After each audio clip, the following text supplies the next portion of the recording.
Before sunrise at 4 a.m., I found out my wife had crossed a line she could never walk back from. While I was asleep, she quietly copied my debit card details, believing no one would notice. By morning, $90,000 was already gone, luxury shopping, first-class tickets, and a sudden escape to Dubai. She thought distance would protect her and confidence would erase the trail. What my wife didn't realize was how quickly everything she touched would start falling apart. Before I take you through how it all unraveled, do me a small favor, tap subscribe, drop a comment telling me where you're listening from, and help this story reach the people who might need to hear it. My name is Ethan, and for most of my adult life, I've made a living catching people who think digital money leaves no fingerprints. I'm 33, trained in financial forensics, and I spend my days tracking invisible trails, numbers moving across borders, accounts that shouldn't talk to each other suddenly whispering secrets. It's a strange profession, one that teaches you to trust patterns over promises and data over emotions. Ironically, none of that training prepared me for the moment I realized the biggest breach of trust wasn't happening on a server somewhere, but in my own bedroom. For 3 weeks leading up to that morning, something had felt off. Lena, my wife, had developed a habit of lingering near my wallet whenever she thought I wasn't paying attention. She'd stand at the kitchen counter flipping through receipts while I showered, or casually check my pockets before tossing my jeans into the laundry. Each time, she had an explanation ready. Groceries. Budgets. Making sure I hadn't left an important business card somewhere. On the surface, it all sounded harmless. To someone in my line of work, it sounded like rehearsal. We lived in Charleston, in a house that stretched our finances thinner than I liked. Lena cared deeply about appearances, especially compared to her sister Maya's circle, the kind of people who posted beachfront vacations and champagne brunches like they were daily routines. Every gathering came with subtle comparisons. Who had flown where? Who was wearing what? Who had upgraded their lifestyle again? Lena never complained outright, but the disappointment showed in the pauses between her words. That morning, after she left for what she said was shopping with Maya, I opened my laptop and logged into a private system I rarely used outside of work demonstrations. It wasn't paranoia. It was instinct. Over the years, I'd learned that financial betrayal almost never begins with a dramatic theft. It starts with access. A glance at a number. A photo taken too quickly. Confidence built on the assumption that no one is watching. I didn't confront her. I didn't ask questions. I prepared. I created a decoy account, clean, isolated, and loaded with exactly $90,000. Enough to tempt. Enough to expose intent. The card linked to it looked identical to my real debit card, right down to the wear on the edges. I placed it in my wallet, exactly where my usual card sat, and waited. 3 days later, it was gone. Lena acted perfectly normal. Breakfast, small talk, a quick kiss before she left. She mentioned a last-minute trip, said Maya had surprised her with a getaway. I smiled and wished her a good time, watching the clock the entire time. Less than an hour after she drove off, my phone vibrated. The first alert was small. Then another. Then another. High-end boutiques. Jewelry stores. Private shopping lounges. Each transaction came with a location stamp, a timestamp, and confirmation down to the second. This wasn't impulsive spending. It was planned. By early afternoon, the pattern shifted. Travel charges. Premium seating. International routing. One destination stood out clearly on my screen, Dubai. I sat in my car, engine off, watching numbers update in real time. This wasn't just theft. It was confidence. The kind that comes from believing you're smarter than the system, and untouchable by consequences. That evening, Lena called me from the airport. Her voice was light, almost playful. She talked about upgrades, about how sometimes you just have to do something bold for yourself. I listened carefully, not interrupting once. When she hung up, I checked the dashboard again. The clock had officially started. By the time she landed overseas, every move she made was already being archived. Vendors. Hotels. Transportation. Spending velocity. Cross-border alerts began lighting up channels far beyond my personal system. What Lena thought was freedom was quietly turning into something far heavier. She believed she had taken my card and disappeared. What she didn't know was that she'd stepped into a structure designed to collapse inward the moment too much weight was placed on it. And she had no idea how fast that moment was approaching. By the second morning, Lena's spending pattern had settled into something unmistakable. This wasn't a celebration. It wasn't a spontaneous splurge. It was execution. I watched from my home office in Charleston as transactions stacked neatly on my screen, each one cleaner and more deliberate than the last. Private car services. 5-star hotel suites overlooking the skyline. Exclusive shopping appointments that required referrals just to enter. She knew exactly where to go and exactly how much she could take before anyone would notice, or so she believed. What she didn't understand was that money behaves differently once it crosses borders at that speed. Systems talk to each other. Banks compare notes. Algorithms notice rhythm. And Lena's rhythm was loud. By noon Dubai time, the decoy account had already crossed thresholds that trigger silent reviews. Not calls. Not warnings. Just flags. The kind that sit quietly until someone pulls the thread. I made coffee and let the system work. At 4:47 p.m. my phone rang. An unfamiliar number, secure line. I answered without hesitation. Ethan Cross, a calm female voice asked. Yes. This is Agent Olivia Hart with the National Financial Intelligence Bureau. One of your monitored accounts has triggered multiple international alerts. High-value spending, accelerated velocity, and cross-border movement. I'm aware, I said. I've been tracking it in real time. There was a pause. Not surprise, calculation. You understand that once international thresholds are crossed, this no longer stays internal. I do. And you're confirming the user of the card is not authorized? I'm confirming the access was never granted. Another pause. Longer this time. Then what you're documenting has already escalated beyond personal misuse. We'll need cooperation. You'll have it. After the call ended, I leaned back and stared at the ceiling. I'd spent years warning clients that once systems wake up, they don't go back to sleep easily. Now my own home life had become a case study. That evening Lena sent me photos. Hotel views. Shopping bags lined up like trophies. A mirror selfie with a caption that read, "Sometimes you just have to upgrade your life." I replied with a single line. "Looks incredible. Enjoy every moment." She didn't hear the weight in that sentence. She couldn't. To her, I was still the husband back home, unaware, impressed, harmless. By day 3, the account had dropped below half. 90,000 reduced to numbers that made compliance systems twitch. Automated reports began circulating between institutions, none of which Lena could see. She was too busy dining in places that required reservations weeks in advance, paid for with money that was now screaming for attention in invisible rooms. Late that night, Agent Hart called again. "We've identified parallel behavior," she said. "Similar spending signatures linked to other accounts over the past 18 months. My stomach tightened. What kind of accounts? Cards not registered to your household. Different issuers. Different sources. Same pattern. I didn't answer immediately. You're saying this isn't the first time? No. It's just the first time it's been documented this completely. After the call, I opened drawers I hadn't touched in months. Receipts Lena said were gifts. Jewelry she claimed Maya had helped her buy. Weekend trips explained away with vague details. At the time, none of it felt impossible. Now it felt obvious. I checked timestamps against bank holidays. Travel against work schedules. Gaps began to appear, clean, deliberate gaps. I called Maya. She sounded confused from the first question. "Dubai?" she repeated. "I haven't traveled with Lena in over a year." The room felt suddenly very quiet. By the time I hung up, I understood the full shape of what I was standing in. Lena hadn't just taken my card. She had practiced. Perfected. Used relationships as camouflage and confidence as currency. That night, I didn't sleep. I watched transaction feeds slow as luxury turned to logistics. Hotel deposits. Airline changes. Storage services. She was preparing to come home. At 3:12 a.m., another alert arrived, one she couldn't undo. Secondary review initiated. The system had decided she was no longer invisible. And somewhere between the skyline she admired and the return flight she booked, Lena crossed from being a traveler spending freely to a subject being quietly prepared. She still thought the story ended with her smiling at baggage claim. It didn't. It was only setting the stage. The morning Lena booked her return flight, the account crossed a line that no one could casually step back over. It wasn't a dollar amount alone, it was the shape of the spending, the way the money moved, paused, and surged again. Systems don't judge intentions, but they recognize choreography. And Lena had been dancing the same routine for far too long.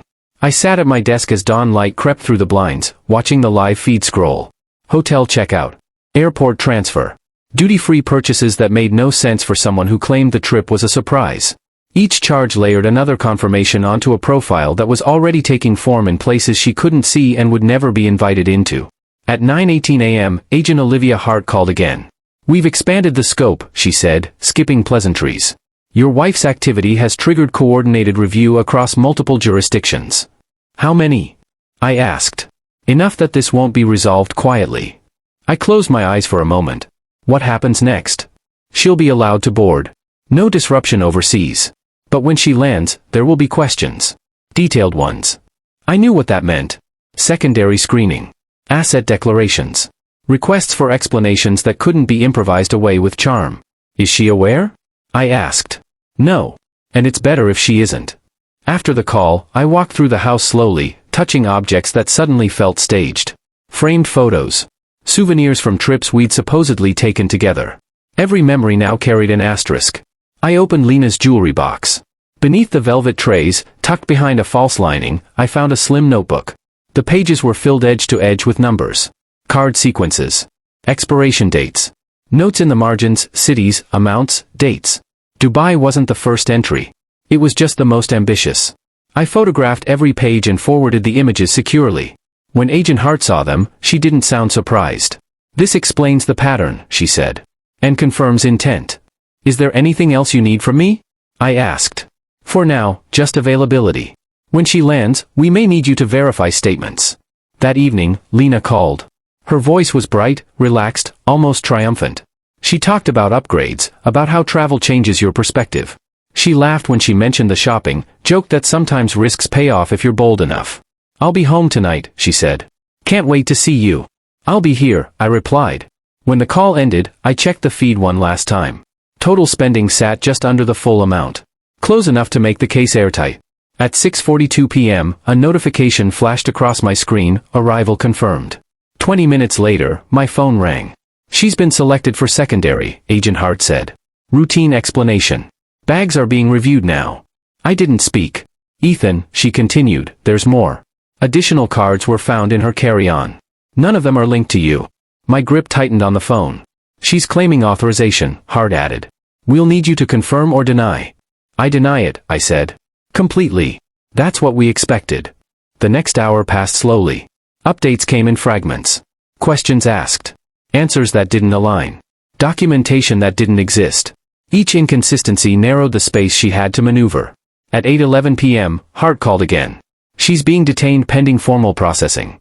I exhaled, a sound I didn't realize I'd been holding back all day. Charges? I asked. Yes. Multiple. The notebook changes everything. The house felt impossibly quiet after the call. No footsteps. No suitcase wheels. Just the hum of systems finally at rest. At 9:03 p.m., Lena called from a restricted line. Ethan, she said, and the confidence was gone. There's been a mistake. They think I did something wrong. I let the silence stretch. They're asking about the cards, she continued. I told them you knew. I didn't, I said calmly. Her breath hitched. Please. We can explain this together. I think you should explain it to someone else, I replied. When the line went dead, I turned off my phone and sat alone with the truth settling into place. Not as anger. Not as triumph. As clarity. She hadn't just taken money. She'd built a second life on borrowed access and trusted no one enough to share it honestly. And now that life had run out of places to hide. Outside, the city moved on, unaware that somewhere behind locked doors, Lena Cross was discovering what happens when confidence outruns concealment. The collapse she never saw coming had already begun. The night Lena didn't come home stretched longer than any I could remember. Not because of worry, but because of how quiet everything suddenly felt. No explanations to prepare. No lies to anticipate. Just the slow, methodical movement of a process that no longer needed me to push it forward. By morning, the calls began. First from Agent Hart, calm and precise. Lena had been formally processed overnight. The additional cards found in her possession had opened doors that couldn't be closed again. Names on those cards didn't match addresses she could explain. Account histories showed patterns too similar to be coincidence. What I had set in motion with a single decoy had connected itself to something far larger. She's being held pending initial hearing, Hart said. Given the volume and the international scope, this won't be quick. I thanked her and ended the call. An hour later, Maya called. Her voice shook with confusion and something close to fear. She said she'd been contacted by investigators asking about trips she'd never taken, purchases she'd never made, statements she'd never signed. I told her the truth. Not all of it, but enough. I didn't know, she kept saying. I swear I didn't know. I believe you, I said. And I did. By noon, messages started coming in from numbers I didn't recognize. Friends. Acquaintances. People who had heard fragments of the story already mutating into rumor. I ignored them all. This wasn't something to be clarified socially. It was being clarified legally. That afternoon, I was asked to come in. The building was quiet in the way official places often are, carpeted silence, controlled lighting, the hum of systems behind walls. Agent Hart met me in a conference room already filled with documents. Screens displayed transaction trees branching outward, each one a visual representation of trust misused. "She's been doing this longer than we thought," Hart said, sliding a folder toward me. "At least 18 months. I flipped through pages of timelines, each entry another place, another charge, another borrowed identity. Dubai was just the peak. The most expensive. The most visible. She used people who trusted her, Hart continued. Employers. Customers. Friends. Even family accounts in some cases. The word family landed heavier than the rest. "They'll all be notified," she said. "Some already have been." I nodded. There was nothing else to do. The hearing was scheduled for the following morning. I didn't attend, but I received updates. Lena appeared smaller in the photos sent to me, dressed in neutral colors, hair pulled back without the confidence she once wore so easily. The woman who had smiled about upgrades now stood silent while charges were read aloud. Later that day, her attorney called me. "She wants to speak with you," he said carefully. "Just a conversation." I declined. That evening, as the sun dropped behind the skyline, I walked through the house one last time. I packed only what mattered. Documents. Personal items. Things untouched by shared narratives. Everything else felt like a prop from a play I hadn't realized I was in. Before I left, I sat at the kitchen table and opened my laptop. The decoy account was being restored. Funds recovered. Ledgers closed. A system returning to equilibrium. The real damage wasn't financial anymore. 3 days later, the formal charges were expanded. Identity misuse. Coordinated financial deception. Cross-border violations. The language was precise and unforgiving. Each line item carried weight measured in years. Lena called again from detention. This time, she didn't ask for help. She asked why. "Why didn't you stop me?" she said quietly. "I did," I answered. "You just didn't notice." There was no response. Just breathing on the other end of the line until the connection cut. Weeks passed. Investigations widened. More victims were identified. Statements were taken. The boutique where Lena had worked was searched, records examined, customers contacted. Patterns confirmed. I relocated before the case concluded. Not to disappear, but to breathe. A new city. A new office. The same work, only sharper now. Personal experience has a way of refining professional focus. When the plea came, it wasn't surprising. The evidence didn't allow for performance anymore. Too many numbers. Too many timestamps. Too many witnesses she'd never expected to speak. The sentencing date was set. I didn't plan to attend. But the night before, I couldn't sleep. Not from nerves, but from the strange awareness that closure doesn't always arrive with ceremony. Sometimes it just shows up quietly, demanding acknowledgement. The next morning, I received a message from Agent Hart. "Verdict is imminent," it read. "I thought you'd want to know." I stood by the window, watching the city wake up, and waited. Somewhere across town, a gavel was about to fall. And everything Lena believed she could outrun was finally catching up. The call came just after sunrise, fitting somehow. Agent Hart's voice was steady, almost gentle, the way people speak when the outcome is already sealed. "It's done," she said. She accepted the agreement. I didn't ask for details.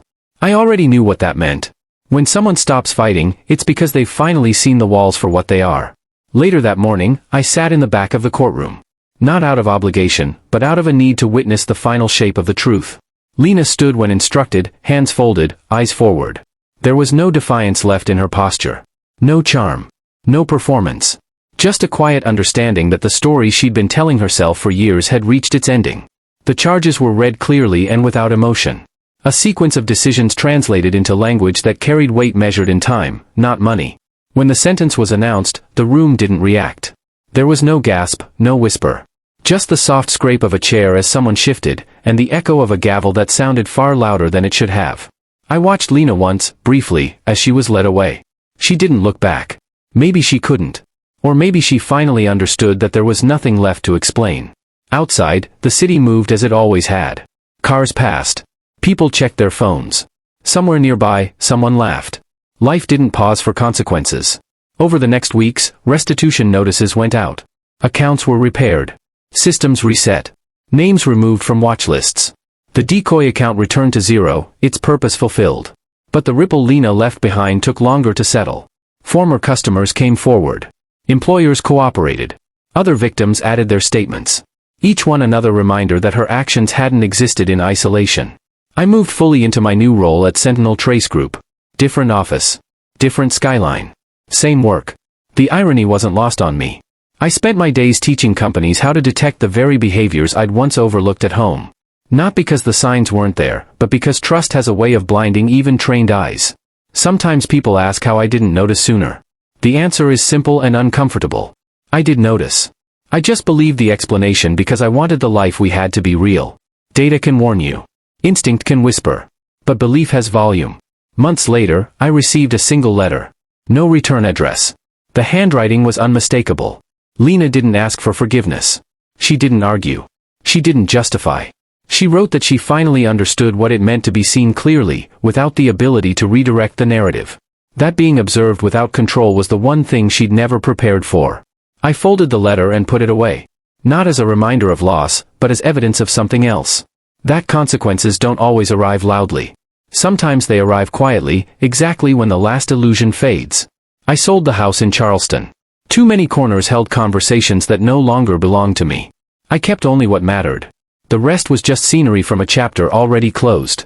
People often think stories like this end with satisfaction. They imagine triumph, or relief, or a sense of victory. The truth is simpler. It ends with clarity. With knowing that the unknown has finally been named. I still wake up early sometimes, just before dawn. Not because I'm anxious, but because that hour taught me something valuable. That timing matters. That patterns always repeat. And that the fastest collapses aren't caused by force, but by exposure. If this story made you think, or reminded you to trust your instincts a little more closely, do me one last favor, subscribe, leave a comment about where you're watching from, and help this story reach others who might be standing at the edge of a truth they haven't faced yet.